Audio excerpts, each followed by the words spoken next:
Yo, vous les gars, vous êtes trop marrants. Je reçois des DM, des messages. Des gars, ils me disent, mais regarde, Rizaché, il taffe maintenant. Regarde, voilà, il mérite pas number one pick. Qu'est-ce que tu racontes et tu dis n'importe quoi. Nanana. Yo, y'all chill, bro. Chill. Yo, j'ai toujours dit, les gars, Rizaché, c'est un role player. J'ai toujours dit ça. J'ai juste dit que son selling, c'est pas un number one pick. Pourquoi? Parce que son selling, ça passera pas le stade de role player.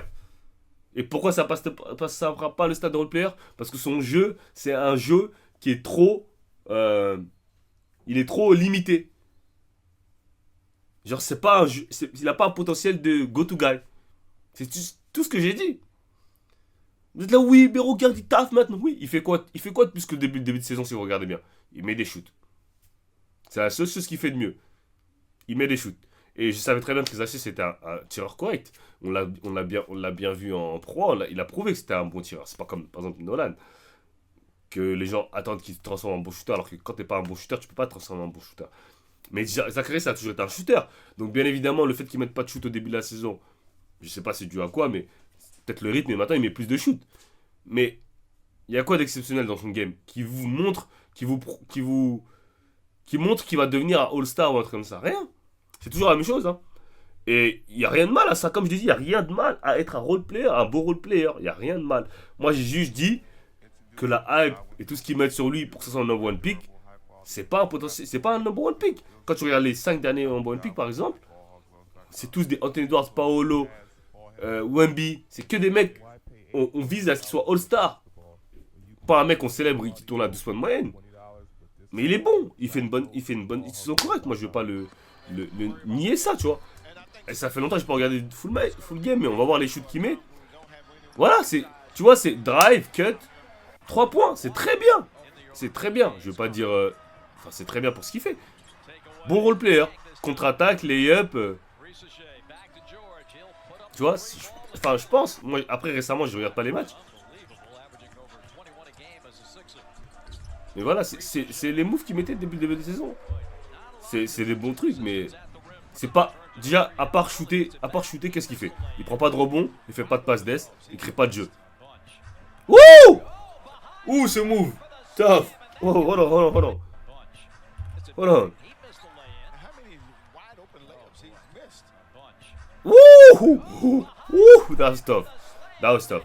Donc j'appuie pause vite fait pour expliquer mon point. Donc voilà, je n'enlève rien aux performances qu'il fait les hachés, c'est très bien. Mais comme je vous l'ai dit, moi, c'est le potentiel que je vois. Moi. Quand tu draftes un pick numéro 1, tu dis potentiellement, ah ouais, ça peut devenir quoi?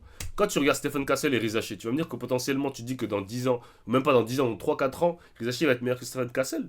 Nah, moi je pense pas. Je pense pas. Il y a plein de gars qui sont en dessous que je pense qui peuvent être qui dans 3-4 ans, ils vont être meilleurs que Rizaché. Mais Rizaché, il peut être très bon parce que déjà, il est avec Trae Young. Déjà, être avec Trae Young, ça l'aide hein, dans ses performances parce que Trae Young va trouver des shoots ouverts quoi qu'il arrive. C'est un très bon passeur. Et surtout, il aura moins de pression de playmaking. En tant que poste 3, là, il s'occupe. Niveau playmaking, il s'occupe de rien. Genre, il a aucun. Il prend pas de pick and roll, il fait rien, tu vois, niveau playmaking. Donc, je pense que son standard, il va être limité, tu vois. Ça peut être un très bon shooter. Mais c'est limité, en fait. Et même, il prend pas beaucoup de rebonds, il fait pas beaucoup de passes d'ess. Donc c'est limité un peu, je trouve. Moi, je trouve, hein, tu vois.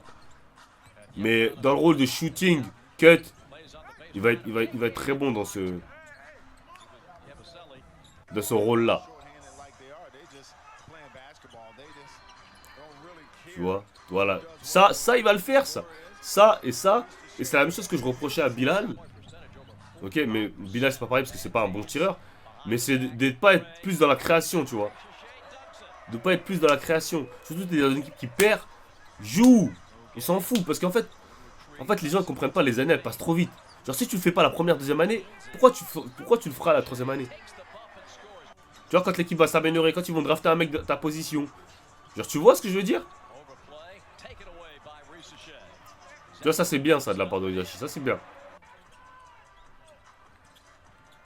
Après bien évidemment qu'avec les matchs, il va devenir plus confortable. C'est normal ça.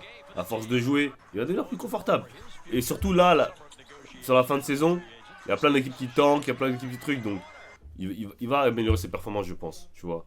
Mais bon, je pense que pour le rookie, les gens parlent de Rookie of the Year. Non, moi je pense que Stephen Castle est le Rookie of the Year.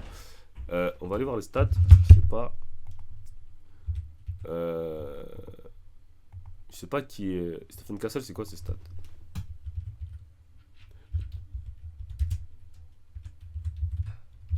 Et je pense surtout son mauvais début de saison, ça l'a.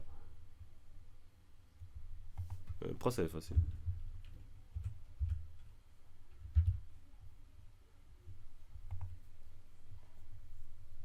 C'est quoi ses stats, Stephen Castle? Ouais, quasiment 14 points de moyenne, 4 rebonds, 4 passes. Enfin, 3 rebonds, 4 passes en 25 minutes. 42% au tir, 28% à 3 points. Ouais, il est nul à 3 points, lui. Les hachés.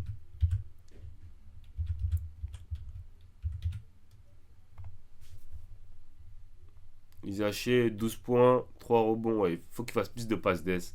S'il pouvait être à 6 rebonds avec sa taille, en plus, il fait quelle taille? 6'8". Il devrait être à 6 rebonds. 6 rebonds. 25 minutes, ouais, il joue à peu près le même temps de jeu. 44% au tir, 34. Ouais, ces pourcentages, il remonte. S'il réussit à finir à 45% et à 35% à 3 points, ce sera déjà correct pour sa saison, tu vois. Après, après voilà, bon, c'est sa première saison, hein. Je pense qu'à la deuxième saison, il tournera peut-être autour des 37. Mais c'est bien. Je vais essayer de voir d'autres highlights pour voir.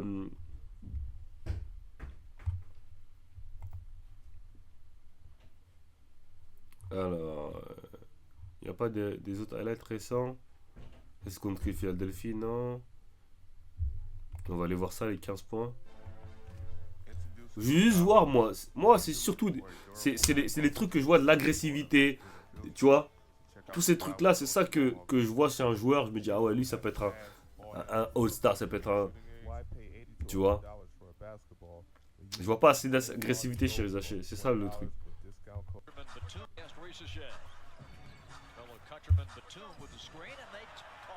Allez où? Come on, Trey! Batum, c'est un vétéran, hein. Il connaît la ligue, hein. Ok, attaque l'Arden. Arden, il défend pas. Bah oui, attaque-le. Bah oui. Voilà, ça c'est bien ça.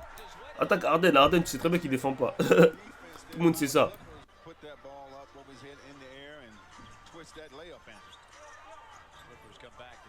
Pull up, go shot. Son shoot, il est rapide. S'il met dedans, ça va être vraiment un bon tireur dans la ligue. Après, les scouting reports, je pense qu'ils vont commencer à être plus. Voilà, cut. Ça, il le fait très bien. Smart. J'ai pas eu. Regardez, ça c'est très très smart. Là, il sort corner. Il voit qu'il a pas la balle, direct il cut. Et ça, c'est très bien ça. Ça, c'est un avantage qu'il a sur les autres, tu vois.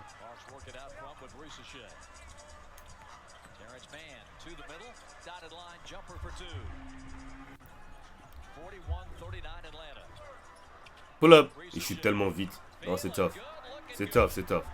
C'est tough. Tu laisses un espace, il tège. Franchement, c'est tough. Bon cut, encore. Et quand tu joues contre des mecs, surtout comme Arden, tu vois, là par exemple, sur ce que tu reportes, ils font de la zone? Non, ils font de l'indiv. Ils vont mettre Arden sur Isaché, tu vois. Parce que par exemple, pour eux, Isaché, c'est le moins, entre guillemets, attaquant le moins bon, donc ils vont mettre le défenseur le moins bon. Et Rizaché, il va profiter de ça parce que, par exemple, là, il sait qu'Arden, il ball watch, et boum, il cut. Direct, il cut, tu vois. Et ça va être intéressant, ça, parce que ils vont souvent mettre le défenseur, parce que vu que Rizaché, c'est pas trop un playmaker, ils vont souvent mettre le défenseur le moins bon, entre guillemets, sur le terrain sur lui. Et s'il continue à faire ça, cut à chaque fois, des trucs comme ça, il va gratter des points faciles.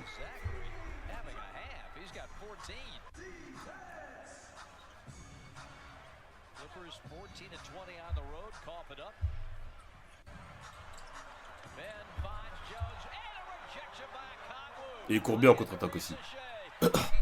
Tough finish. Tough.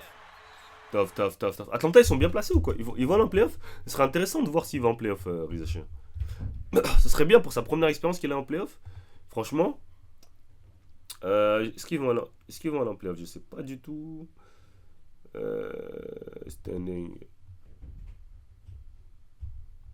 Ils sont où les. Atlanta, ils sont 7ème. Ouais, ils pourront pas rattraper les Pistons.